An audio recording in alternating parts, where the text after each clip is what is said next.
자, 이번에 이제 할 것은 그 범법 자각 운동 하기 전에 탈청 영상 관련된 내용을 이제 진행을 해볼게요. 자, 먼저 이제 합격자 서버 노트 잠깐 펴보실게요.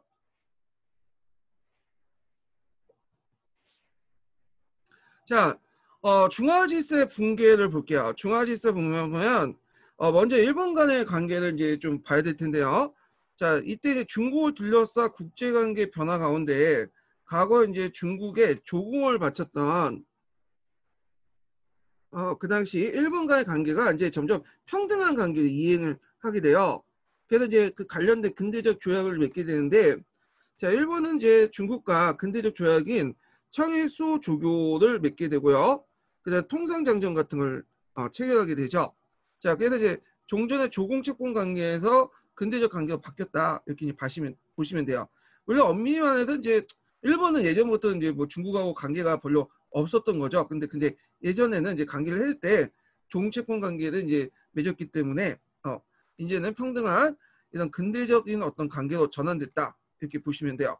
자, 그리고 이제 이 대만 사건이 일어났는데 이 대만 사건이 상당히 이제 후에 여러 가지 파장을 주게 되거든요.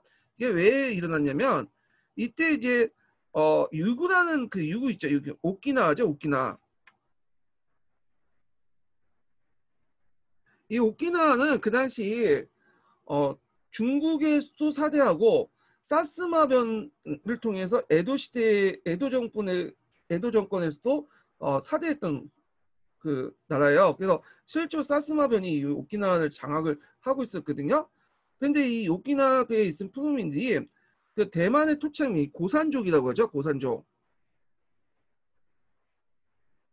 자, 이 고산족들에게 살해된 사건이 나타나. 네. 그러니까 이제 일본은 이 토착민을 징벌한다는 구실하에 이제 대만의 원정군을 파견했는데 이때 청나라는 처음에는 이 고산족들이 하해지에 하해민이다. 그러니까 우리 민족이 아니다라는 뜻으로 이제 그 얘기하면서 우리는 얘들하고 관련이 없으니까 우리한테 얘기하지 마라 살해당한 사건을. 근데 이제 일본이 군대 입고 쳐들어오니까 그때서야 이제 뭐냐면 그걸 인정하고 그 당시 유구민들 살해된 유구민들 보상금을 지불하죠. 이게 상당히 의미가 있는데 예전에 오키나와를 독립국으로 봤거든요. 청나라는. 근데 이제 일본이 이제 유구민 살해에 대해서 뭐냐면 요구하고 군대를 공격해 오니까 유구민에 대한 보상금을 지급했단 말이에요. 그러면 일본의 요구에 응하게 되는 거죠. 그러면 일본 오키나와가 일본의 영토라는 것을 인정해 주는 거야. 예. 그래서 이런 것도 이제 예전에 오키나와의 조공국을 하나 잃었다 이렇게 보시면 돼요. 자, 그래서 그 외에도 대만에 설치한 일본 시설물의 대가를 지불하는 그 대만 사건이 일어났다. 그래서 대만 사건의 의미는 유구에 대한 청의 종주권을 부인하고 유구를 일본 속국을 인정한 결과를 가져왔다. 이렇게 이제 보시면 되겠죠. 자, 그러면 이제 중화질서 동요에 대한 어떤 대응책, 그래서 이제 그 배경을 보면 그다음에 서북 변경 지역의 영국이나 러시아가 이제 진출이 강화되고요. 그리고 이제 이리 점령과 신강 지역을 진출하고 있었죠. 그다음에 또 그 지역 안에는 또 신강 위구르 지역에서 위구르족인 야쿠백이라는 사람이 그 지역을 이제 점점 장악하고 있어요. 그래서 청나라 그 지역을 시효적으로 이제 장악하지 못하는 그런 상태가 있었어요. 자, 거기다 이제 대만 사건 계기로 일본의 해외 진출 등등 해가지고 이걸 이제 해외 진출을 어떻게 막을 것인가. 그래서 해방론과 세방론이가 일어나기 시작했죠. 자, 요거 내용이 이거는 이제 해방론은 이제 이용장이나 양무파 관료들 그래서 이게 주장했던 거고 중국의 병합까지 생각하여 몰려오는 각국에 대응해서 해양 방어의 중요성을 강조해죠. 그래서 중요한 건 이제 미국이나 영국, 일본 같이 해양선으로 들어와서 들어온 사람들이다 이렇게 이제 주장을 했던 거고 세방론은 그 당시 제일 중요한 거는 그 해양 쪽의 적이 아니라 러시아다. 러시아는 지금 신강 위구르족도 지역을 들어오고 있죠. 거기 야쿠백이라는 그 반란도 일어나고 그래서 여기를 먼저 진압을 하고 나서 러시아 세력을 막은 다음에 나중에 뭐 해양 세력은 나중에 들어온 것들은 막자. 세방론이 등장해요. 그래서 세방론은 이용자 같은 양무파들이 이제 주장을 했던 거고 세방론 같은 경우 양호의 비판적인 보수적인 자중당이나 이런 사람들, 보수주의자와 그 다음에 자중당 같은 일부 양모파들이 주장했던 거예요.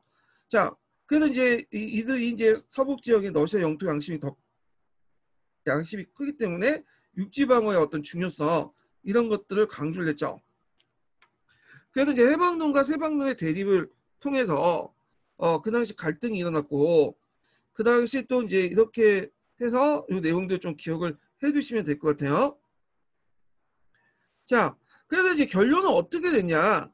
해방론, 세방론이라는 결론은 이제 어떤 식으로 됐냐면 둘 다 하기로.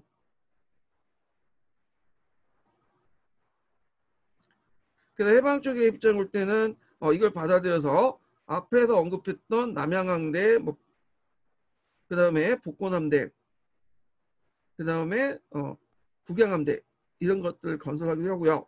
자, 세방론의 의견을 받아들여가지고 그 당시 신간 위구르 지역을 회복했죠.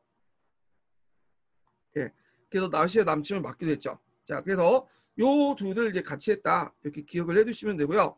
해방론과 세방론 논의는 예전에 기출문제 나왔어요. 기까지 기출문제. 그러니까 나올 가능성이 있어요. 이 부분은. 그래서 이제 공부를 해두시는 게 좋을 것 같아요. 제가 이제 자세한 내용을 또 해야 되는데 제가 이게 지금 좀 이게 오류가 있어 생겼어요. 그래갖고 지금 서브노트 쪽으로 이렇게 넘어가면 다른 쪽으로 넘어가면 이게 상태가 안 뜨더라고요. PDF가 안 떠가지고 지금 계속 이걸로 해야 될 것 같아요. 지금. 그래서 이번 시간 끝나고 이제 뭐 고치든지 해야 되는데 하여튼 그게 좀 알아주시고 기출 문제나 뭐 심화자료 교재는 좀 이따 좀 얘기할게요. 이거는요. 자, 그 다음에 또 탈전 영상을 이제 볼 수 있는 게 뭐냐면 중국의 제일 또 조공국이 어디예요? 베트남이죠. 베트남을 청불 전쟁 결과 상실했어요. 그래서 이 베트남 청불 전쟁은 베트남에 대한 종주권을 고수하려는 청과 베트남의 식민지를 삼으려는 프랑스 간의 전쟁이에요.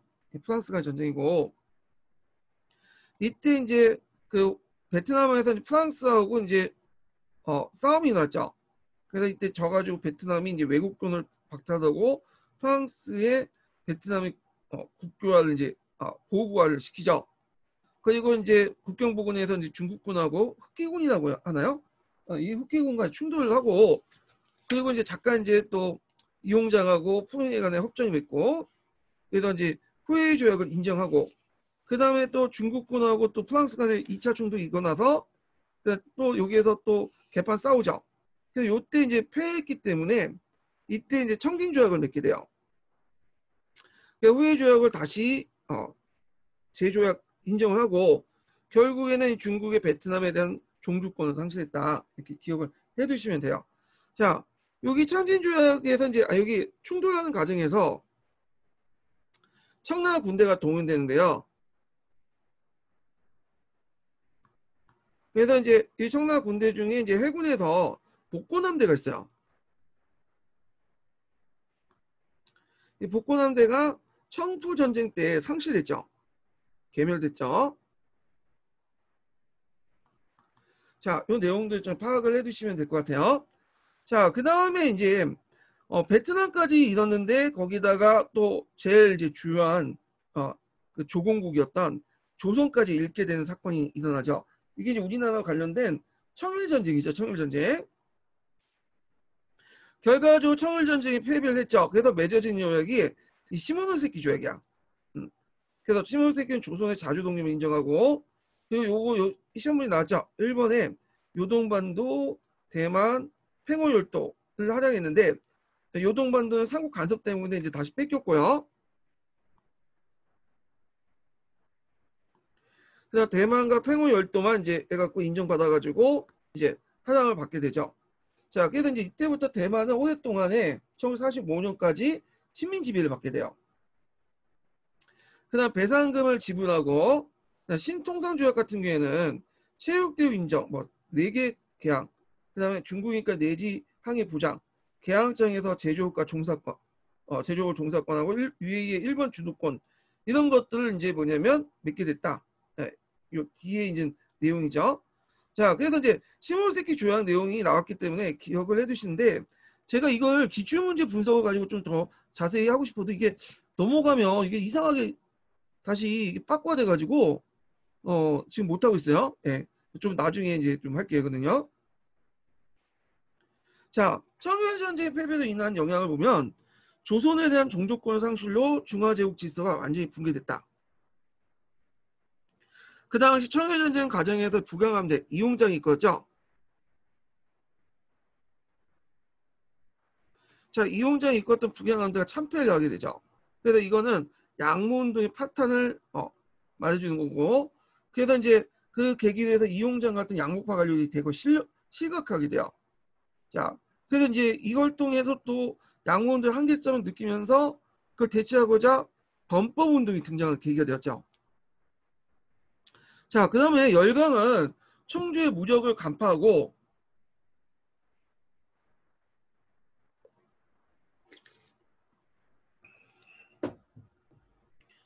자, 중국의 침투가 더욱 박차게 가게 됐고 이에 여러 이권들을 요구해 중국을 반식민지하게 되죠. 왜냐하면 이제 열강도 입장할 때는 이제 프랑스하고 싸운 건 뭐 서구 열강의 일원이니까 이제 인정하는데 일본조차 예전에 그 조공국 때 일본한테 패했잖아. 그러니까 예전에는 잠자는 그 호랑이로 생각하고 있는데 이제 종이 호랑이로 이제 인식하게 된 거야. 그러면서 이제 여러 가지 이권들 요구하게 되는 어떤 계기가 되죠. 그러면서 중국은 겉으로는 독립국이지만 실제로는 반식민지화돼요. 이때 반식민지화는 반반자죠. 자, 이를 계기해서 이제 일본의 남진 정책과 일본의 대륙 침략이 다시 또 부닥치는 널 전쟁을 가져오겠다. 한반도에 이제 둘러싸고 그 전쟁이 가게 되죠. 자, 그 다음에 이제 삼국건성은 이제 한국사를 건너뛰고 중국에 대해서 이제 여러 그 열강대 이권을 요구하게 되는데 여기 이제 보면요, 이게 지도가 이게 보여주려고 했는데 이게 안 되니까 일단 그려줄게요. 예.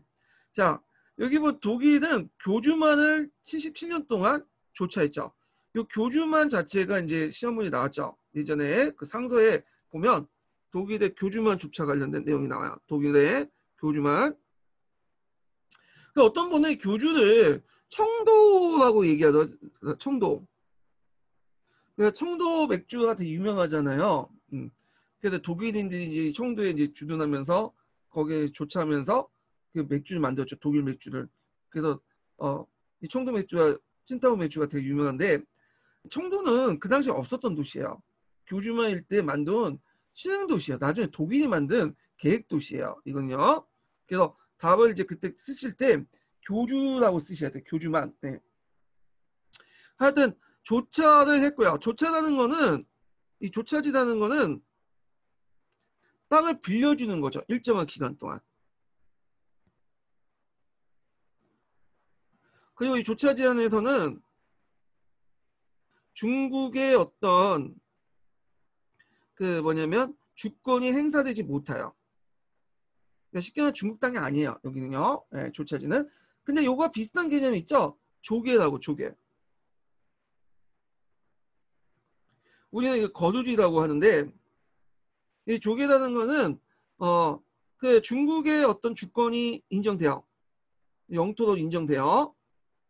다만 땅을 빌려주는 거야. 이거 똑같은 한데 빌려주는데 이건 일정한 기간이 없어요. 그냥 임대료만 지불하고 때까지 계속 빌려주는 거야. 그 영토도 좀 독일보다 조차지보다 좀 적어요.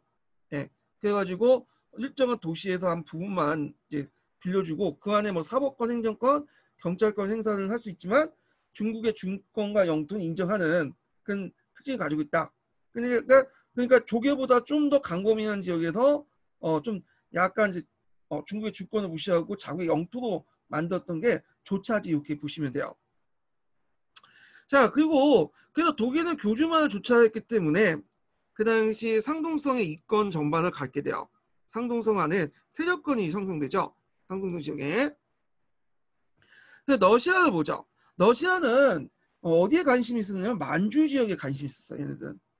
그래서 이제 이번에 러시아가 이제 동촌철도를 만들었다고 했죠. 이번 시험 문제 나온 시베리아 철도에 연결돼서 동촌철도를 만들어서 만주를 장악하려고 했거든요. 근데 특히 왜 만주를 장악하려면 부동항을 얻기 위해서 제일 관심 있는 게. 그래가지고 이쪽 서해 쪽으로 나갈 수 있는 항로가 필요했던 거예요. 그러면 요동반도 끝이 제일 중요하죠. 그래서 요순과 대전은 25년 동안 조치를 하게 돼. 그 요동반도를 뭐냐면 하당을 못하게 해놓고 그 대가로 여순과 대전을 25년 동안 조치를 할 수 있는 권한을 얻게 돼요. 이 여순과 대전 나중에 너일 전쟁 때 러시아 패배하면서 일본이 또 조치를 하죠. 자, 만주 프랑스 같은 경우에는 강주만을 99년 동안 조치해요. 홍콩이나 강주에 들어갈 수 있는 그 만들을 조치를 하게 되는데, 자, 그래가지고 이제 이때 왜 그냥 프랑스는 베트남이 식민지잖아요. 인도차이나 반도가.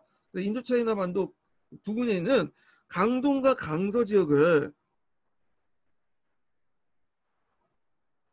세력권으로 설정하죠. 그러면서 이제 그 이단으로 강주만을 99년 동안 조치했다.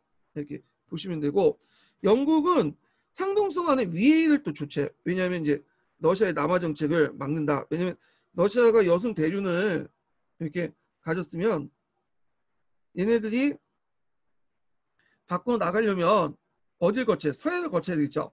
서해를. 그래서 요 서해 딱 입구에 위해가 있어. 여기를 거쳐서 얘네를 견제하겠다는 의미에서 이렇게 이제 위해를 조치하죠. 그러면 일단 조차지는 외국인과 거류의 장사를 위한 설정된 지역인데 이 지역은 외국 공사 감독가 돼서 공구국이 그 외국인의 거주민과 경제활동을 보호하고 자위권, 경찰권, 재판권을 실권을 가지고 중국의 주권이 상실된 지역이다. 이게 조기하고 다른 거예요. 그 외에도 이제 철도 부설권이라든지 강상 개발권 이런 것도 여러 차관들을 요청하게 되죠.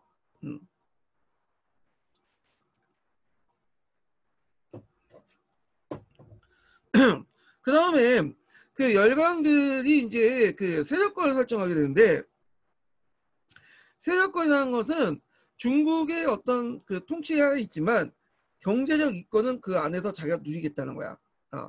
그래서 이제 배타적 경제 수요권하고 비슷하다고 보시면 돼요.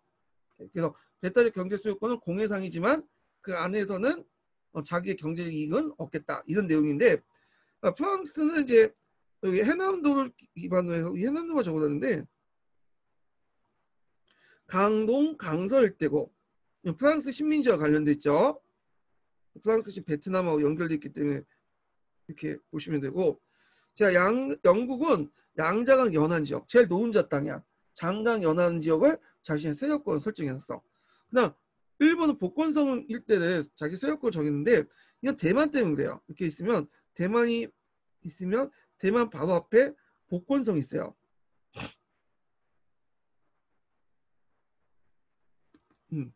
자, 그것 때문에 이제 그런 거고 자, 그 다음에 이제 여기 안 빠졌는데 독일 같은 경우에는 상동성 지역을 세력권 설정했죠. 그래서 나중에 1차 세계대전 때 이제 중국 정부할 때 요구했던 것이 상동성 일대 이권을 자기한테 넘겨달라는 거 아니에요? 이게 21개조 요구문에 반영돼 있고요.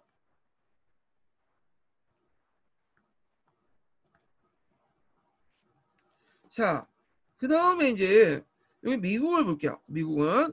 미국은 다른 나라에 비해서 다른 열강들에 비해서 뒤늦게 들어온 거예요. 미국은 이제 영토적 관심이 원래 없어. 상대적으로 제국주의 국가보다. 왜 그러냐면 이제 미국은 땅이 넓으니까 자기 땅 관리하기도 힘든 시기예요.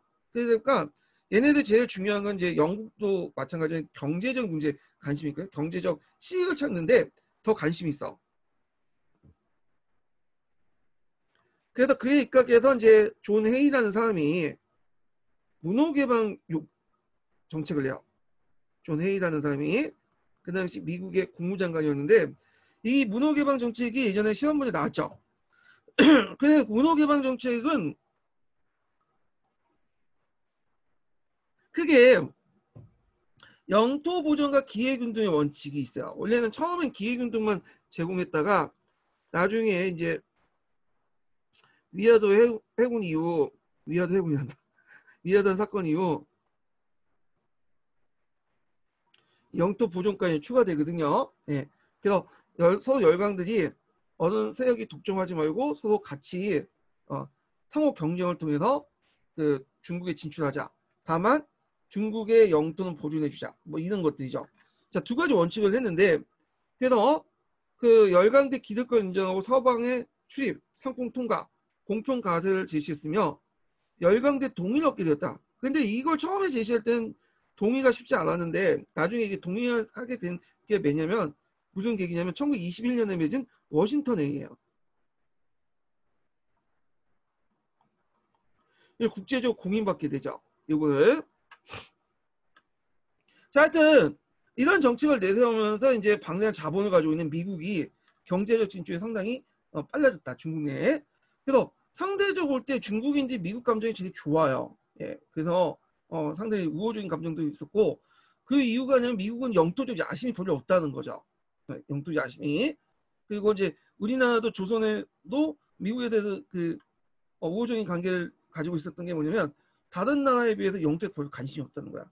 근데 미국이 착해서 영토에 관심이 없었던 게 아니라 그 미국은 식민지가 오히려 돈이 많이 들기 때문에 자국 영토를 지금 넓기 때문에 거기 관리하기도 힘들기 때문에 그런 측면도 있어요. 그래서 상대로 미국은 식민지가 별로 없어. 뭐 필리핀이나 뭐 그냥 쿠바 정도 그것도 이제 미소 전쟁 때 얻었던 거고 자기가 뭐 의도적으로 해가지고 나가서 식민지화 시키려는 그런 건 아니었다는 거죠. 자, 하여튼 이런 탈취 영상을 보고 중국인들은 조국이 여러 열강대 조각조각 분할되어 식민 통치를 받았다는 본다는 가분 의식이 있어요. 이 경전에 나온 내용인데 가분의 위기 의식이 있었고, 자 이런 가운데도 우리도 이제 빨리 부국 강조하자. 그러면서 나타난 것이 범법 자강 운동과 그것도 배 운동이 있는데 요 앞부분에 범법 자강 운동과 배운데 이거 범법 자강 운동 무술 개혁이고 그 다음에 그 배 운동은 위하다 운동으로 나타나죠.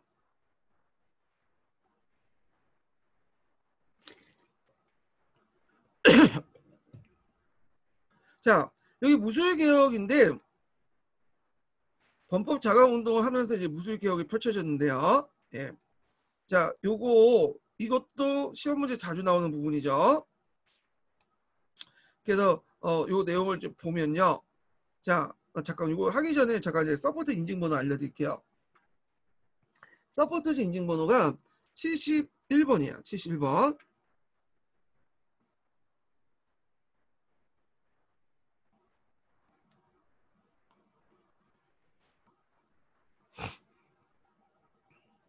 자 범법률 대조를 보면 1880년대 후반 부국 강정을 위해서 사회의 기술뿐만 아니라 이제 제도나 법을 받아들이자 의회제를 포함한 서구의 정치 제도 도입을 강조하게 돼요. 자 이건 이제 범법론인데 이런 범법론이 이제 뭐냐면 더 강화된 사건이 탈천 현상이라고 보시면 돼요. 그래서 대만 사건이나 이리 사건, 청불 전쟁의 패배로 양호운동의 파탄, 그러니까 기술만 무기만 받아들이는 양호운동 파탄을 잡았고 이를 대처하는 병역 이론이 등장하죠. 법과 제도를 뜯어고쳐갖고 근본적인 개혁을 하자. 자, 그래서 나온 거예요. 그래서 또 하나는 이게 첫 번째 배경이고 두 번째는 간독상파 형태 양무기업 비효율적 인식도 범법론 대두에 일조했다. 근데 이제 이걸 더 이제 가속화시킨 게 뭐냐면 계기가 된 것이 청일 전쟁이야.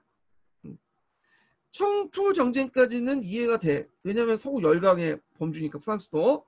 근데 일본은 예전에 자기들한테 이제 뭐냐면 선진 기술도 받고 자기들 일본 애들 외놈이나 부르고 비하된 대상이었고 조공국이었잖아요. 그러니까 그게 충격이 되게 컸던 거죠. 예.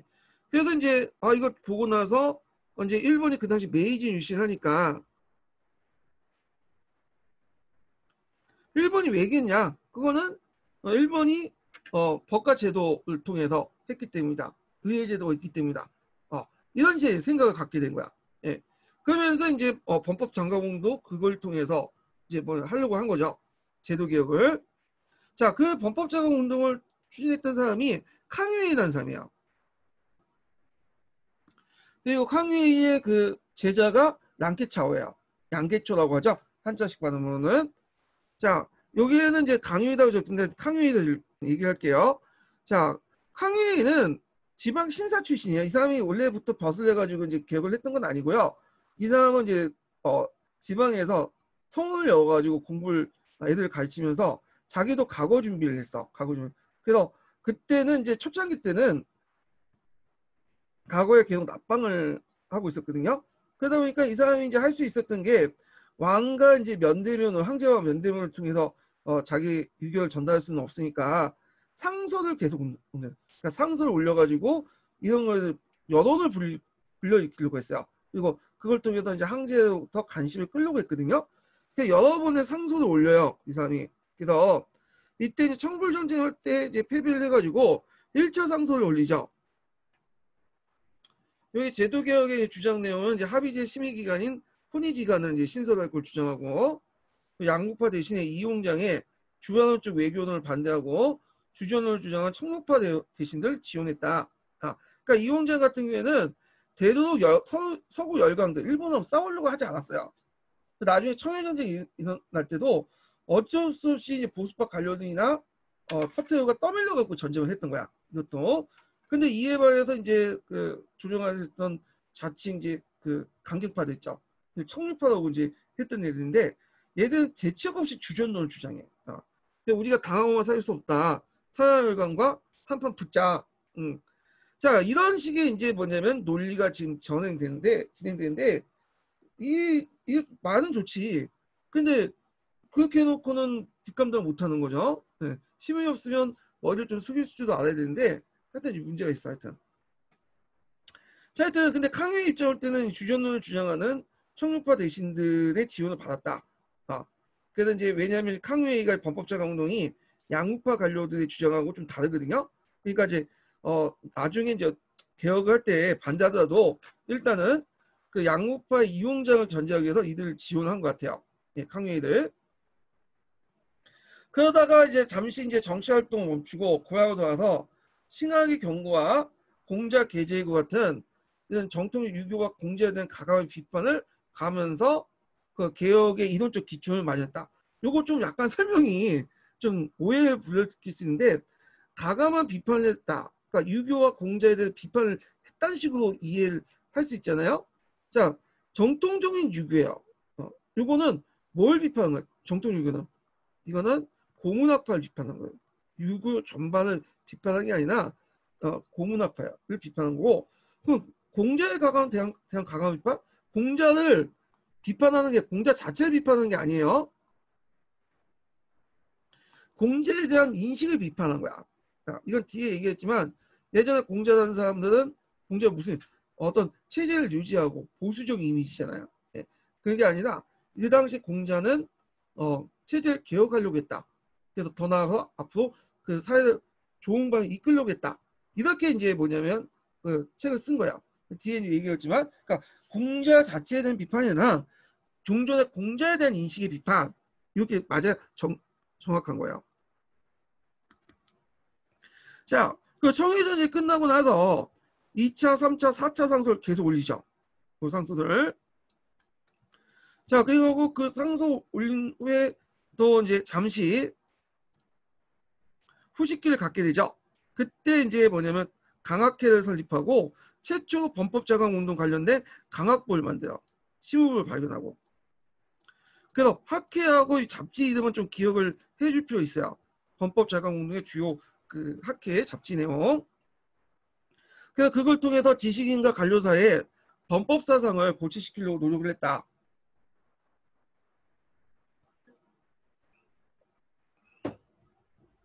그리고 이제 예전에 기출문제 나왔던 것이 독일의 교주만 정력과 관련된 기출문 문제 나왔는데 이걸 계기로 해가지고 이제 뭐냐면 5차, 6차 상소가 올리죠. 그래서 이때 이제 1차부터 4차까지는 실제로 상소 올렸지만 중간에 다 차단돼가지고 그때 이제 황제가 젊은 황제 강서였는데 강서제가 보지 못했어요. 그런데 이제 5차, 6차 상소부터 집전이 보게 된 거야. 그래서 이제 그 상소 내용을 보면 대외적으로 영국과 일본과 연합하여 분할 국면을 타개하고 영국과 연합하고 일본과 연합해서 대국면을 분할 국면을 타개하고 이때 분할 국면이라는 건 가분이죠. 그래서 중국이 나눠지는 거니 두려움이 그 당시 있었다고 했잖아요. 그리고 대내적인 제도국을 이제 설치해가지고 개혁을 하자 이렇게 상소를 올렸고, 이때 이제 그 벗을 하지 못했던 있었던 그抗의 상소 보고 그 당시 강서재가 발탁을 했다고 해요. 그런 의견도 있고, 또 때마치 그때 또 뭐냐면抗회가 시험에 합격해서 정시로 관료가 됐다는 설도 있고, 하여튼 5, 6차 상소 이후부터 본격적으로 개혁이 이제 시작됐다 이렇게 보시면 돼요. 그리고 이제 그 상소문 내용 안에서 이제 그 보면 일본 메이지 유신과 포트로 대제 개혁을 관련된 글도 같이 바쳤다고 해요.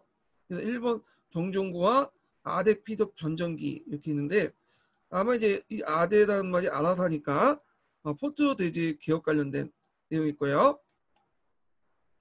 그러면 요거 이제 그 본격적으로 이제 상소 본격적 중앙 개혁을 할 때, 이때 이제 또 같이 이제 호남선 개혁 운동도 있었어요. 호남선 개혁 운동도. 이 호남선 개혁 운동은 그 한의중에 잠깐 나와 있고, 어디야? 그 한국사 한의중에 있고, 그 다음에 중국사 강자에도는 자기 자세히 나왔거든요.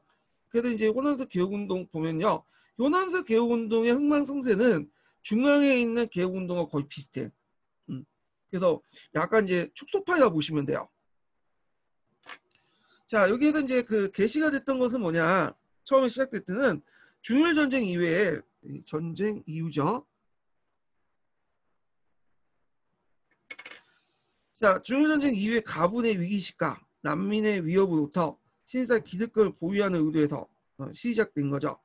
자, 그 전개하는 과정에서 이제 범법 자강파들이 개입을 하게 되는데, 독일의 교주만 점령 사건으로 고조된 하급 신사 위기의식을 계기로 그抗회의 그 제자였던 양계초가 호남선에 내려가서 신문학당을 열고 뭐냐면 개혁 운동을 하게 돼요.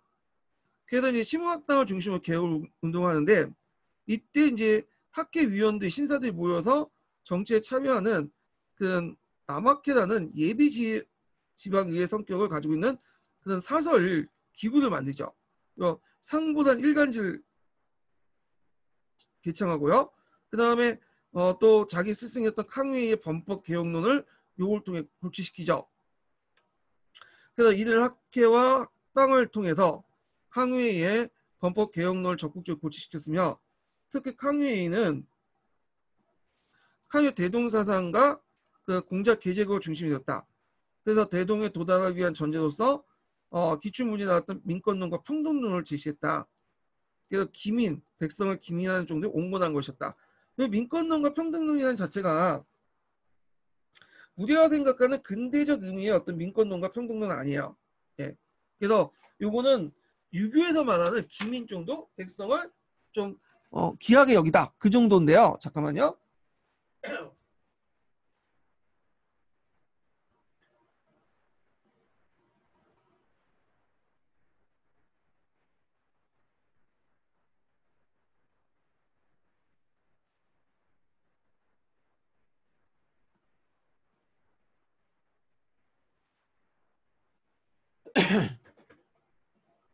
죄송합니다. 눈에 안경에 뭐가 묻어가지고. 자, 그 정도의 온건한 편이었다는 거죠. 자, 이들 기간을 통해서 호남선 개혁론을 고치하고 있던 하고 그냥抗회 범법 개혁론, 그 중에 민권론과 평등론이었다. 하여튼 민권과 평등은 중요한 것은 이건 전체 국민을 대상한 게 아니에요. 하급 신사층을 대상한 거야. 그러니까 황제와 신사는 동급이다. 이걸 강조하기 위해서 민권론과 평등론을 제시한 거죠. 그래서 신사의 민권과 신사와 황제 간의 평등, 이걸 강조했다. 그렇지만 이것도 이제 뭐냐면 수구파 신사들의 반격으로 개혁운동이 정체 상태에 있었고, 그리고 거의 무술정변의 종결과 함께 호남선 개혁도 종결됐다. 그래서 중앙개혁의 축소판 이렇게 보시면 돼요.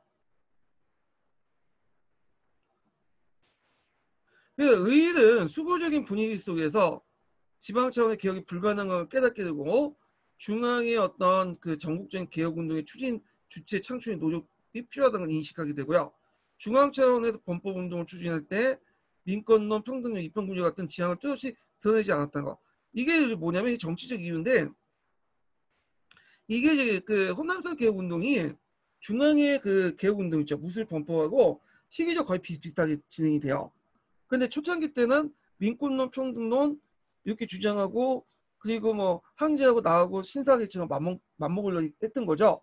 근데 이제 중앙청의 개혁을 이제 본격 추진하면서 원래는 입헌군주제를 추진하려고 했는데 강서재 앞에서 입헌군주제가 이렇다 얘기하면 별로 좋아하겠어요? 안 좋아하겠죠. 그러니까 입헌군주제의 어떤 마음은 잠시 숨기고 개혁만 이제 그거 제외하고 개혁을 하려고 했어요. 그 과정에서 이제 뭐 민권론, 평등론, 입헌군주제처럼 항제와 맞먹는 그런 사고 방식은 보이면 안 되겠죠. 그래서 이런 정치적 어떤 그 뭐냐 의도 때문에 이렇게 이거를 자기 의도를 숨겼다 이렇게 하잖아요.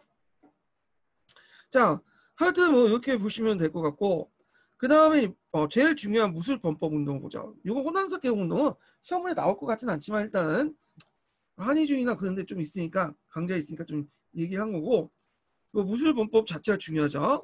예. 자, 여기 보면 이제 크게 1단계, 2단계 나눠요. 여기 전국 시조나 뭐 계도백도는 각각 칙령 이름이에요. 네, 서강 강서재가 이제 공포했던 칙령 이름인데, 하여튼 1단계 내용을 보면 개혁을 추진하려면 추진 기구가 필요하죠. 제도국 개설을 시도한 거죠. 시도예요. 네, 이건 실제로 개선을 하지 않았고,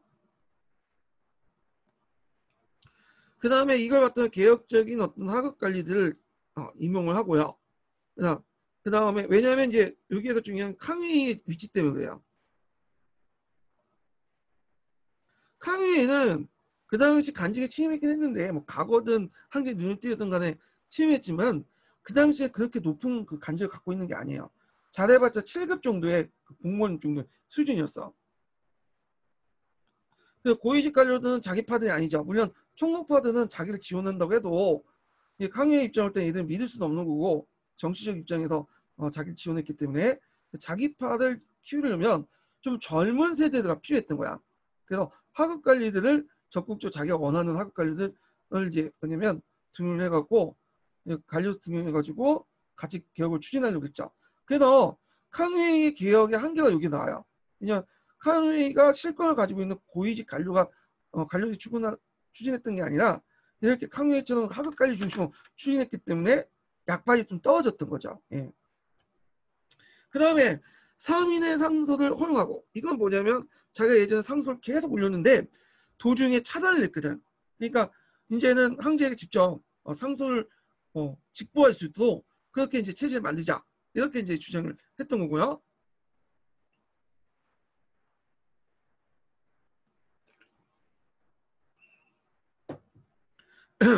그 다음에 산업진흥과 신식학교 개설을 이제 주장했다. 자, 근데 캉웨이가 주장하는 입헌군주의 건의, 그러니까 제도국이죠. 그래서 여기 주의할 건 입헌군주제 건의라고 했는데 입헌군주제를 주장한 건 아니에요. 예.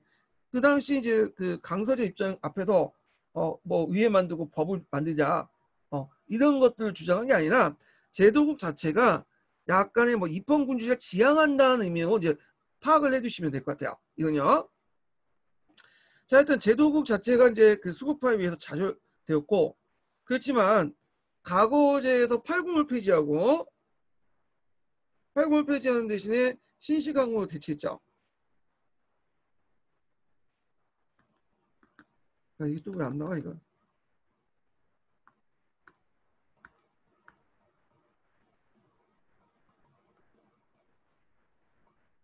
신시강으로 대체했고 자 그리고 이제 성원의 학당 전환 이런 것들을 이제 하는데 요때 무술범법 때 그 학교개혁 교육개혁과 관련돼 가지고 예전에 기초에 나왔으니까 좀 기억을 해주세요. 자 그래서 이제 있고 그 다음에 이제 그 참고로 과거제는 언제 폐지됐죠? 예, 과거제는 강서 신정 때 폐지됐죠.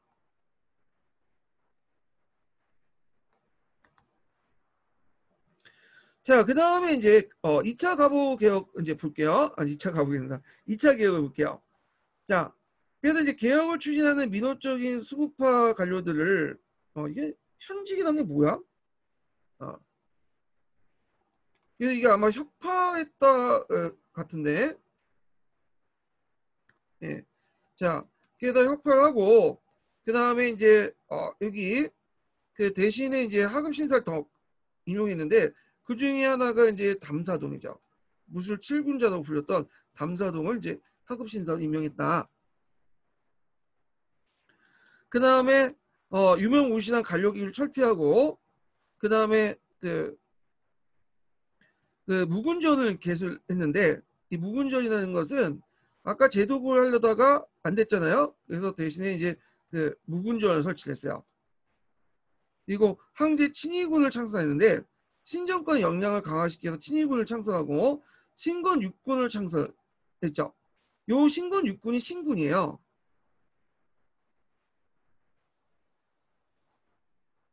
그래서 이 신군이 강서신정 때 이제 전국적으로 확대된 거야. 전국 때. 그건 좀 뒤에 얘기할게요. 그래서 이 원세계에게 장래 친위군을 맡겼죠. 이 원세계가 이제 우리나라 위안스카이죠. 그렇죠? 이 사람이 우리나라와 관련된 사람인데 이 사람이 기회주의자고 항상 대신 잘 따라요. 그래서 이 무술 처음에는 이 원세계는 누구한테 줄을 줬냐면抗위 쪽에 줄을 썼어요. 그래서 마치 이제 무술분법을 지지한 천으로 이렇게 했고抗위가 그 믿고 원세계 찾아가서 쿠데타를 일으키자고 이제 모였는데 그걸 이제 서태후한테 꼬발린 거지. 그래갖고 나중에 역쿠데타가 일어나서 제거당한 거 아니에요. 그리고 나중에 또 신해영령 때 또 청나라 군대 이끌고 갔다가 또 평균과 타협을 했죠. 그래서 배신을 자주 해. 배신의 아이콘이야 이 사람이. 자, 하여튼 이걸 이제 원세가 이제 그 친위군 신군을 맡게 되면서 신군의 어떤 왕조, 그러니까 신군의 대빵은 이 원세가 된 거야. 그래서 실제로 이때부터 이제 신군들은 그 원세의 부하장수들이 다 장악을 했다고 보시면 돼요. 자, 무술 개혁의 궁극적인 목표는 근대화적 반제국주의, 그래서 대내적 위해제 개선을 포함한 입헌군주의 개혁이었고 대외적은 영국과 일본과 연합해서 그 가분 국면을 타개하고자 했다. 그렇지만 요구에서 입헌군주의 부분은 포면화되진 않았어요. 강서리가 통치할 때는. 다만 이제 서구식 어떤 제도 이런 것들 도입 정도 선에서만 끝났죠. 그래서 입헌군주제 자체 가지고는 이제 지향을 할지 몰라도 포면화되진 않았던 거죠. 그러면 결국에는 무술 개혁이 무술 정변을 통해서 실패하게 되죠.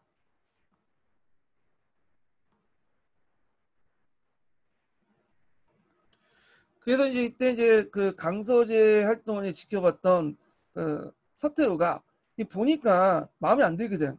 거기다가 이제 또 원세가 들어와서 얘네들 쿠데타 일으킨다고 꼬발리고 그러니까 이제 보수파 관료들과 힘을 합쳐서 역쿠데타를 일으켜서 그 당시抗위나 양계초를 공격하죠. 그러니까 이제 공격받은抗위와 양계초는 일본을 튀었고요. 그리고 강서제는 영대라는 곳에 유폐당했어요. 유폐당하고 그 외에 담사동이나 있는 사람들은 또 잡혀서 처형당이죠. 그래서 결국에는 개혁이 실패하게 되는데 자 일단 그 실패 배경을 보면 일단抗위가 썼던 그 신학의 경고나 공작 계제구가 수급과의 공격에 좋은 소재가 됐어요. 이게. 네. 그래서 신학의 경고와 공작 계제구가 이게 무슨 말이냐? 자, 그 전에 신학의 경고와 공작 계제구를 썼다고 했죠. 근데 이게 상당히 정통적인 어떤 지식인들에게 반감을 불러일으킨 내용이 되게 많아. 그래서抗위의 개혁 자체는 찬동하든 몰라도 찬성하는 사람도抗위 자체가 싫은 거야. 그 이유가 뭐냐면 이 신학의 경고와 공제 계획됐는데 자, 그 내용이 뭐냐?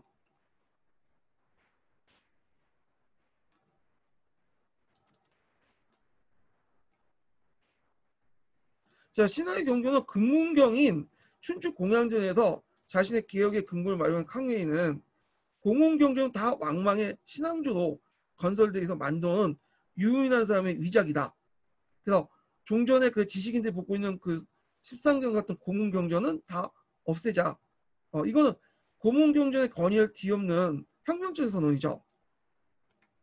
그래서 그 의도는 춘추 공양전이 유교 경전의 정통 후계자임을 강조하기 위해서 자신의 어떤 개혁 근거를 정당했는데, 참고로 이 춘추공양전은 발전사관이 내포됐다고 했죠. 네. 그래갖고 그 당시 역사 발전 단계로서 뭐 거란세, 승평세, 뭐 대동세 뭐 이런 식으로 강조했잖아요. 자, 그 다음에 공자 계제고라는 게 있는데, 공자 계제고는 공자를 한번 다시 고찰해보자는 거야. 그래서 의도는 서구시 입헌군주의 도입을 통해서 정통의 이념 틀에서 추진하기 위한 항해에는 이때 공자 계제고라는 걸 썼는데, 공자가 편찬한 육경이라는 거는 공자가 자신이 생각한 이상적인 정치 제도를 투영해서 지은 거다. 공자가 생각한 자신의 이상적인 제도는 뭘까요? 입헌군주제다 이렇게 주장을 한 거야. 실제 공자가 뭐 입헌군주제 주장했겠어요? 예, 그건 그냥 항의의 생각이지.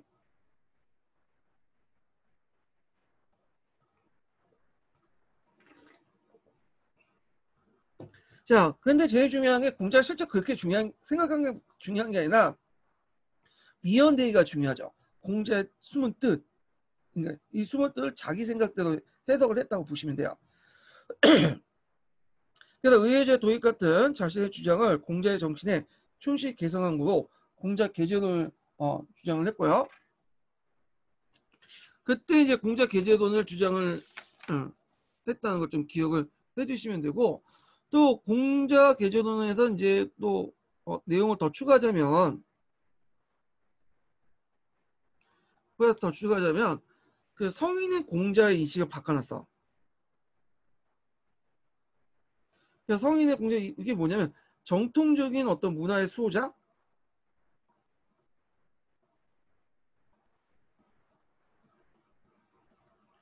그래서 예전에 준하나 문화로 다시 복구시키자는 정통 문화의 수호자라는 이미지에서 뭘로 바꿔놨냐? 이 책에서는 그 현재 문제를 해결하는 개혁가적 이미지로 바꿔놓은 거야, 공자를. 그래서 공자는 그 당시에 유명한 개혁가였다. 그래서 이제 범법 자가운동의 자기의 이미지와 매칭시키려고 했던 거죠. 그래서 이제 이런 공제 개론을 내니까 이 신학 연구나 이런 것들이 하니까 수급파 입장할 상당히 좋은 빌미가 되는 거죠. 그런 것들 좀 기억을 해두시면 될 것 같고요. 자, 그 다음에 이제 무술 개혁을 둘러싸 이해관계 대립이 있는데, 개혁을 둘러싸서 국내적 이해관계 매우 복잡하게 엮였고, 개혁파와 수급파의 대립이 강서제와 서태의 권력 다툼 것으로 연결돼 있고요. 그 다음에 한족과 만주족의 대립으로 또 이어졌죠.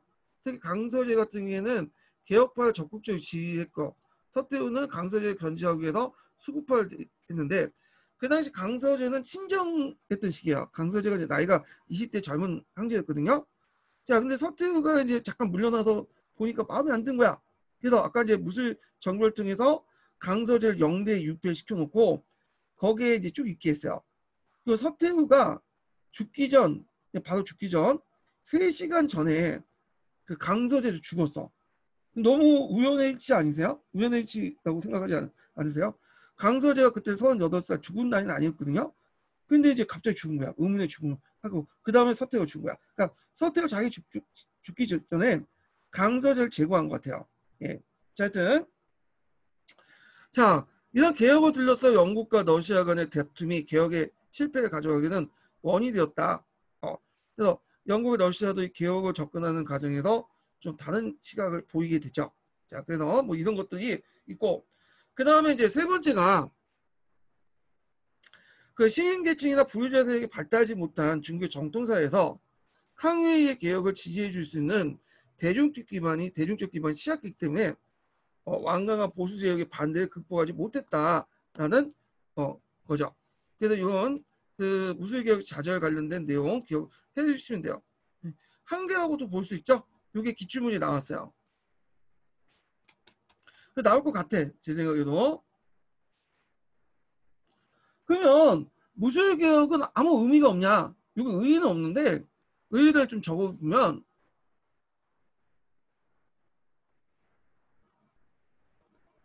자, 의의는 입헌군주제 수립을 목표한 적극적 근대화 운동이었다. 그런 거죠.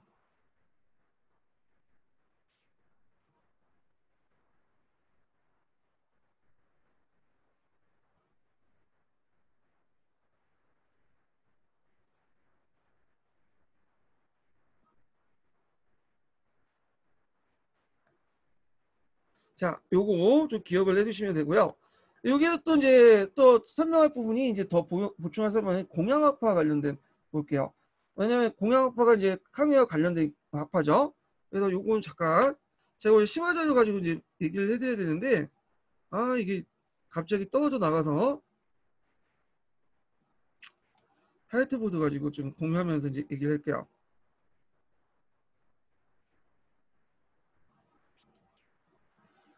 자, 공양학파는 예전에도 한번 제가 얘기했는데 여기서 얘기할 거는 공양학파 역사 인식에 관련된 얘기예요. 예.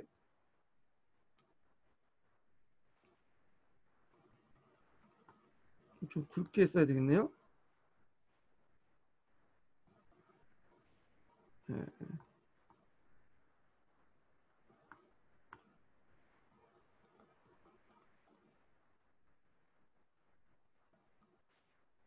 자, 공양학파 역사 인식을 이제 보면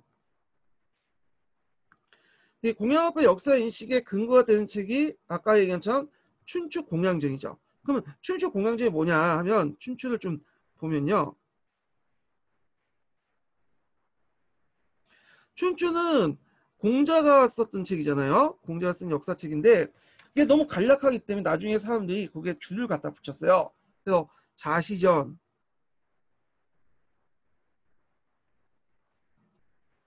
이게 왜 갑자기 튀어나와? 네. 자, 자시전, 그 다음에 공랑전, 자, 그 다음에 공양전. 그러니까 자시전과 공양전은 좀 상대적 공양전보다 보수적인 성격이 있어요. 역사 해석에서 보수적인 성격이 있고, 그 다음에 상고주의야.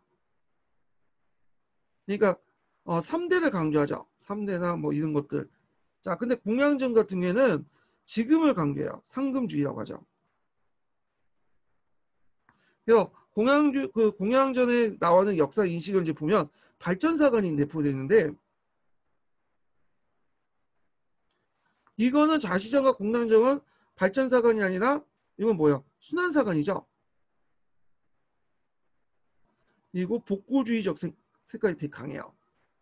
과거를 지향했기 때문에. 근데 이거는 상금주의 발전사관이 있다. 그러면 이 발전사관의 내용을 볼게요. 자, 이거는 얘기를 이제 내용을 이제 응용하면서 이제 공양에 적어놓은 건데 공양학에 보면 3세설이라는 게 있어요. 3세설. 3세설이 뭐냐?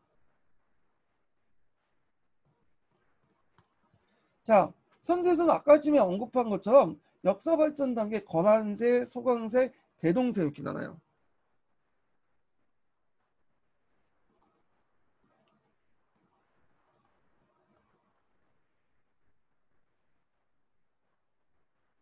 이 3세설을 뭐와 플러스 시키자면 사회 발전론, 사회 진화론과 연결시켜. 그래서 3단계를 이제 역사 발전 단계로 보고 그리고 이제 입헌 군주제를 실행을 하자 이렇게 주장해요. 그 입헌 군주제는 지금 권한세가 있다고 판단하고 대동세를 나가기 전에 중간 단계여서 입헌 군주제를 주장하죠. 자, 그래서 이런 식으로 해갖고 이제 이 역사의 시는 이렇게 깔려 있는 거야. 3세서니까 해서. 자, 그래서 이제 이 공양학파 역사인식은 강해하고 연결돼 있다. 그런 것들 같이 기억을 해두시면 되고요. 다시 이제 넘어가세요.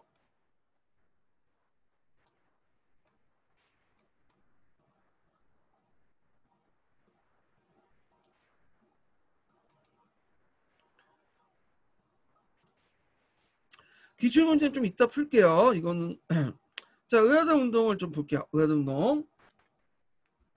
자, 의하다 운동은 교환의 일환으로 시행된 거예요. 교환의 일환으로. 교환은 뭐냐면 일단 안은 중국의 사건이라는 뜻이야. 사건. 무슨 사건 할 때 안. 그죠? 교는 이제 교회와 교자죠. 교회와 관련된 사건이야. 그래서 의하다 운동 외에도 그 전에 교환들이 되게 많았어요. 천진교환부터 해갖고 많았는데 이게 동영상 심화자를 보면서 보충을 하려고 했는데 이게 좀 빠져가지고 일단 나중에 좀 얘기를 할게요. 이거는요.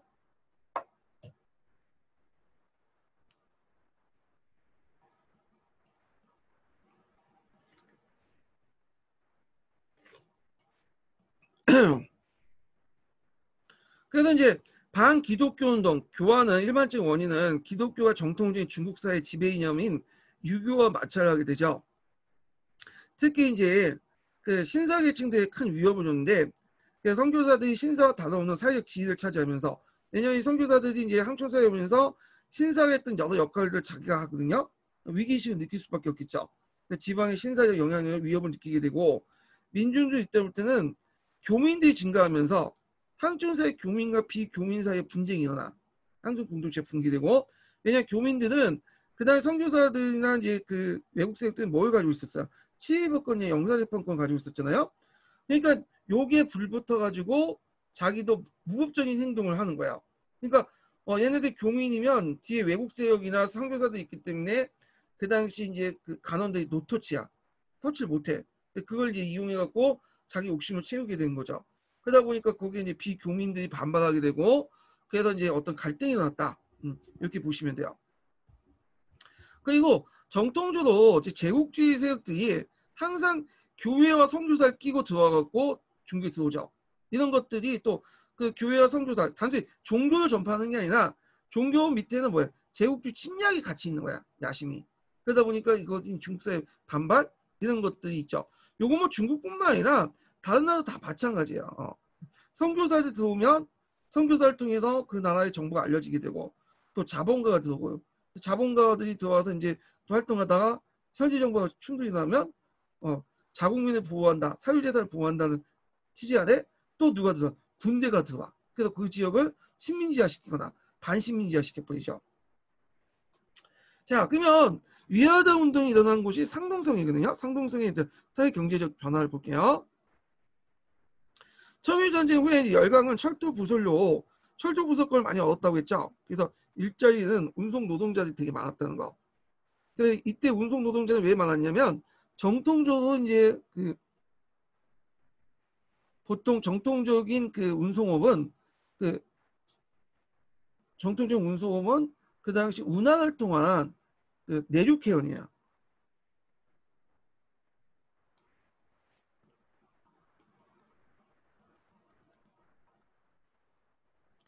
그 운하에 종사하는 사람들이 되게 많았거든요.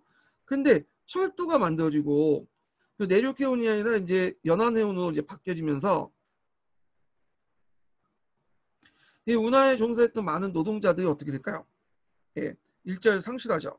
그러다 보니까 당연히 이들은 일자리를 상실하면 그 원인을 이제 서구 열강 때문에 생각했기 때문에 철도 때문에 생각했기 때문에 상당히 반감이 있었어. 그래서 나중에 위하다 운동이 일어날 때 서양이 만들어놓은 뭐 철도나 전신을 다 파괴하면서 나갔던 것도 그런 이유야.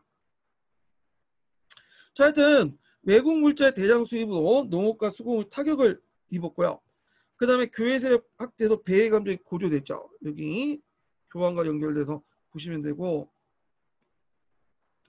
그 다음에 또 강북 지역 같은 경우에는 그 토비 세력들이 강했어요. 이 도적대가 강하기 때문에 그래서 이제 또 신사 지배층이 또 약하고 이걸 막기 위해서 자위 조직이 형성돼요. 그래서 의학권을 이제 익히게 되는데 이 의학권은 이제 일종의 의학교와 연결돼 있죠. 종교 조직과 뭐 이걸 이제 익히면 이제 총알사도 다 피어 나가고 그 다음에 뭐 대폴사도 이겨낼 수 있고 뭐 그런 헛소리를 하는데 실제로 말도 안 되는 거고 자 하여튼 그 안에 이제 의학권을 익히는 과정에서 의화단이라는 조직이 이제 만들어져요. 이 종교 조직들이. 그래서 이게 종교 조직인가 뭐 믿는 대상이 있겠죠. 그래서 그 안에는 여러 가지 잡신들을 믿어요. 심지어는 손오공도 믿고 그래요. 거기에. 자 이러면서 이제 의학관을 통해 민간 조직이 활성화되고 이와 같은 상황에서 의화단 운동이 결집된다. 성격을 보면 반기독교 운동 당시 민족적 위기를 고조되면서 반청적 색채가 약화되고요. 청을 도와 서양을 타도하자는 부청 모양이라는 구호가 등장하죠. 요거 기억을 해두셔야겠죠. 부청 면양이라는 것은 서양을 도와서 청을 도와서 서양을 타도하자라는 의미도 있지만 요때 청은 중국의 의미도 해석할 수 있어요. 그래서 중국 문화를 지키고 양을 몰아내자 이렇게 보시면 돼요. 일본 민중들이 있을 때 만주족이라고 한족하고 구분이 안 됐어요. 그 당시에는 아까 말했지만. 그래서 일반 민족들은 얘가 만주족 정권이라고 생각하지 않았어. 청나라를. 이민족 정권이야. 왜냐하면 그 수가 너무 적을뿐 아니라 이들도 이제는 거의 동화돼가지고 이 만주족인지 이 한족인지 구분이 안 되는 상황이었거든요. 그런 것도 이제 감안을 하셔야 돼요. 그래서 반기독교 운동이 시작해서 의회당 운동 단계에서는 반제국주의, 반외세적인 성격이 절정을 이뤘다는 거. 자, 그러면 근데 이게 계기가 됐던 것이 이제 뭐냐면 원래 상동성에 있었던 위화단 세력들이 상동 지역을 이제 벗어나갖고 이제 지계성은 오늘날 하북성이죠. 북경 부근에 있는 그 성이죠. 그러니까 오늘날 경기도 우리는 식으로 경기도라고 보시면 돼요. 지계성 확산된 계기가 됐던 게 뭐냐면 원세기 때문이야. 이 원세기가 이 위화단 강경 진압을 했거든. 예전에 순무도는 그냥 대충 보고 넘어가는데 그 당시 원세기가 들어오면서 강경 진압을 하게 돼요. 그러면서 쫓아나가니까 위화단 세력들이 이제 뭐 상동선 벗어나가지고 지계성 북경 쪽으로 이동하게 돼요. 그 과정에서 이제 철도도 파괴하고 자기가 싫었던 철도죠. 전신 시설도 파괴하고 그 다음에 더 나가서 북경에 올라가서 외국 공사관도 포위해요. 그냥 55일 동안 포위했나? 그래서 그게 예전에 북경 55일이라는 영화가 있었어요. 60년대 만든 영화가 있는데 그걸 이제 소재로 이제 좀 했던 영화예요. 자, 그러면 위화단 운동이 이제 일어나고 이제 북상한 동안 그 청나 조정에서는 주화론과 그다음에 합평론이 대두됐어. 주전파와 주화파 간에 이제 대립이 있었는데 주화파들은 당장 지금 위화단을 진압하고 열강 협조해야 된다. 근데 주전파들은 위화단을 이용해서 제국주의 열강에 대한 구조를 씹자. 이런 대립이 있었어. 그래서 이제 처음에는 이제 협조도 고민하다가 어디에 붙었냐면 주전파에 붙었죠.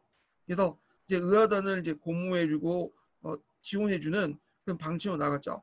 자, 그러니까 이제 서구 열강들이 가만히 있겠어요? 아니죠. 그래갖고 그다음 영국, 독일, 일본, 프랑스, 러시아, 미국도 포함됐을 거야 아마. 그 8개국 연합군이 공동 출병해요. 그 중에 제일 많은 병력은 일본이라고 했다고 해요. 일본이 가까운 나라니까 쉽게 동원할 수 있겠죠, 병력을요. 자, 그래서 이제 북경으로 탱지에 도착해 북경에 진격을 했고, 자, 그러니까 서태후가 이제 보니까 너무 강하거든, 이 8개국 연합군이. 그래서 선전포고를 쳐내려고 그리고 저기 연합으로 도망가 버렸죠. 이 사람은 나몰라면서. 그리고 의하단은 계속 남다가 계속 이제 패배를 하게 되죠. 그리고 이제 북경을 점령하고 나서 의하단을 소멸시켜. 네.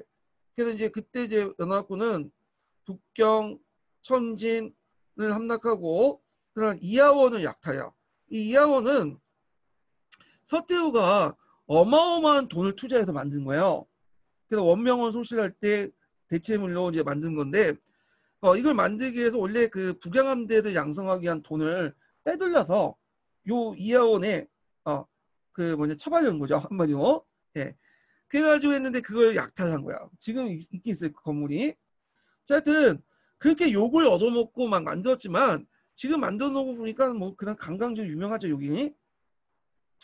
자, 그 다음에 이제 연합군들이 각각의 정령군을 분할 통치를 하게 돼요. 자, 그러면 이렇게 북경에서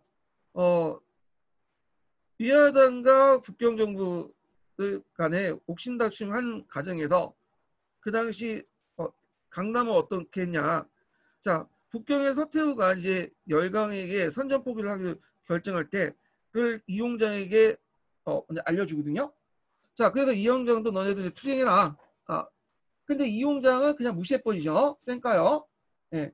그래서 오히려 강남 지방장관이었던 양지동, 그 다음에 이용장, 유곤일 이런 사람들은 서양 열강들 교섭을 해요. 평화 유지하기 위해서. 예. 그래서 이제 맺어진 것이 동남 호부 조약이야. 그래서 내용을 보면 상해 조개를 공동으로 보호하고 양자강 내륙 지역을 중국인 관리에 보호를 한다 이런 내용이요. 그래서 내용 쓰고 나올 수 있으니까 그것도 기억을 해두세요. 그래서 상해 그 공동 조개 있죠. 상해 여러 조개들.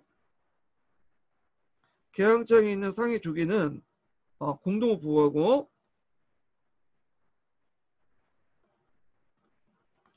그 다음에 양자강가 내륙 지역이죠.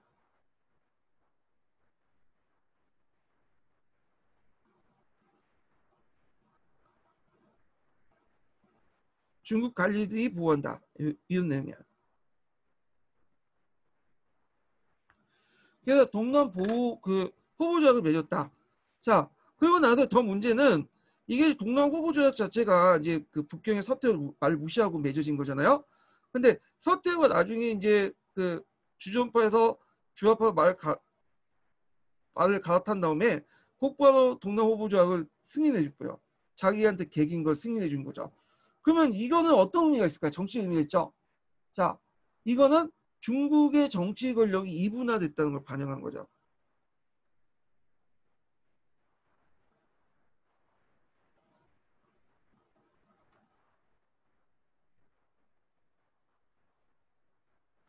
그리고 이걸 서태후가 인정했다. 중앙 권력이 동남 후보를 인정해주면서 그런 것들을 이제 했다는 걸 이제 보이고 있어요. 자, 이게 이제 항의주에 나와 있는데 제가 한번 읽어볼게요. 제가 지금 다른 심화 자료를 넘어가지 못하거든요. 넘어가면 또 화면이 깨져서 나오기 때문에 일단 읽어볼게요. 자, 여기 이제 그 관련된 내용이 327페이지에 있어요. 한의주 내용에. 자, 정치 권력이 이분화되었음을 보여주는데 총조는 이들 지방간을 견책하지 않고 오히려 총조는 본의도 건설하게 개전하려는 것도 아니었다면서 그 동남 보호 계획에 동의를 표했다. 북경 함락 후에 서안에 피난 중이었던 서태후는 동남 후보를 추인해 열강과 강화를 추진하는 돌파구를 마련하고자 했다. 서태후의 정권 대신에 임명한 이용장과 열강의 강화를 추진하였다. 뭐 이렇게 이제 있죠. 자, 그래도 이 동남 후보조약 내용들 이제 좀 기억을 해두시면 될 것 같고, 자, 그 다음에 그러면 위하다 운동의 결말을 볼게요. 여러 도망갔던 이제 그 서태후는 결국에는 열강들 타협을 하죠. 예. 또 열강들도 서로 간에 이해관계 때문에 결국에는 중국을 나눠먹기로 계획을 했다가 안 되겠다 해갖고 중국의 영토와 주권을 보장하는 방향으로 서태후를 청조 지배를 인정하는 원칙을 세우고 신축조약을 맺게 돼요. 예. 그걸 그럴 수밖에 없는 게 뭐냐면 그 당시 의라당 운동을 진압을 했긴 했지만 중국민들 어떤 거대한 저항을 이제 맛본 거야. 그래서 가만히 생각해보니까 얘네들 통치하는 것보다는 직접 통치하는 것보다는 서태후 정권을 마담으로 내세워서 얼굴 마담 내세워서 간접 통치하는 게 낫겠다. 그래서 그 속에서 자기는 이것만 탈취하는 게 통치 비용 측면에서 낫다고 판단을 하겠죠. 그래서 이제 이런 원칙 아래 신축조약을 맺게 돼요. 이 신축조약은 또 북경 의정서라고 부르죠. 1910년에 1년에 맺어진 조약인데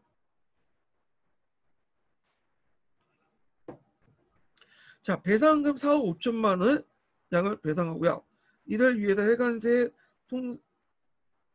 통상 상관세, 염세를 저당하고 대구포대를 해체하고 왜냐 대구포대가 딱 청진 앞에 있어갖고 그 당시 이제 요거를 북경에 들어가면 대구포대를 일단 공격하고 점령하고 들어가야 되거든요.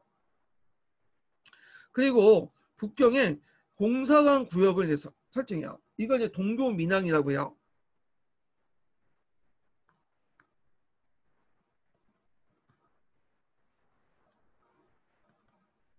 아마 이 지역이 지금은 저기 상무위원 거주지역 여기 그래서 상당히 이제 고급 빌라 단지거든요. 하여튼 그 지역을 설정하고 북경과 상해 간의 철도 연변에 연합군을 주둔하죠. 왜냐하면 철도가 그 당시 서양 재산인데 그 아까 위화단들이 막 올라가면서 파괴하고 나왔잖아요. 그래서 철도를 보호하고자 그런 주둔군을 이제 뭐냐면 한다. 연합군이 주둔한다. 그 다음에 총리 아무 대신에 외교부를 이제 설치하게 되고요. 중국인의 배 단체 조직을 다 언급하고 그러니까 기항의 통상조약에 의해서 대열강 요구하면 중국이 이에 협상해서 협상에 수정해야 된다. 뭐 이런 내용들이야. 주요 내용들을 보면요. 자, 그래서 이제 요 내용들을 외워두시고 예전에 한번 기출문제 나왔죠. 그래서 이렇게 기억해보시고 그 다음에 위하다 운동의 역사적 의미를 볼게요. 자, 먼저 안흥은 총주의 통치에 커다란 타격을 입히고 결과적 이후 혁명운동의 입지를 강화시켜주는 계기가 되었고요. 그다음에 신축조약과 러시아 동북군 장려로 인해서, 그러니까 이때 이제 신축조약하고 러시아 동부족군, 이게 무슨 말이냐면 그 러시아군들이 그 당시 이제 위하당 운동이 일어났다니까 만주 지역에 군대를 파견했어요.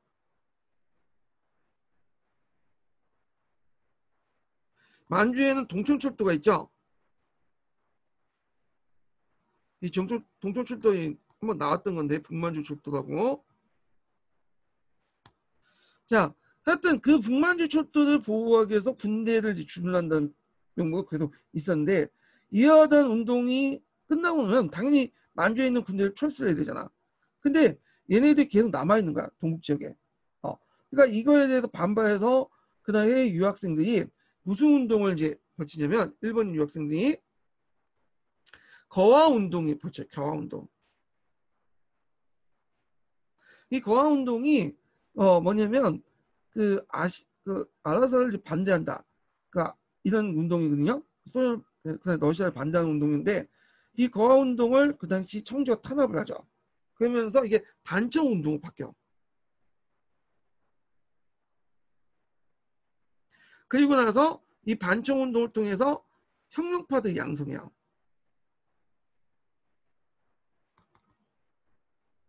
자, 그런 과정을 이제 하게 되고, 이게 이제 신해혁명의 기반을 또 마련하게 되죠. 자, 이와 함께 중국인의 발병한 배해 운동을 경험한 열강은 중국 영토를 직접 지배하는 가분칙동을 담당하게 되죠. 그래서 그 당시 아까 얘기한 것처럼 직접 통치보다는 그 당시 누굴 내세운 거죠? 서태후 정권을 내세워서 뒤에서 간접 통치를 하고 경제적 시위를 얻는 게 더 낫겠다, 이런 생각을 갖게 된 거죠. 자, 또한 청내의 이제 보수파는 의하당 운동의 좌절을 계기로 시각하고, 그 대신에 또 양목파 관료들이 다시 세력을 이제 하게 되죠.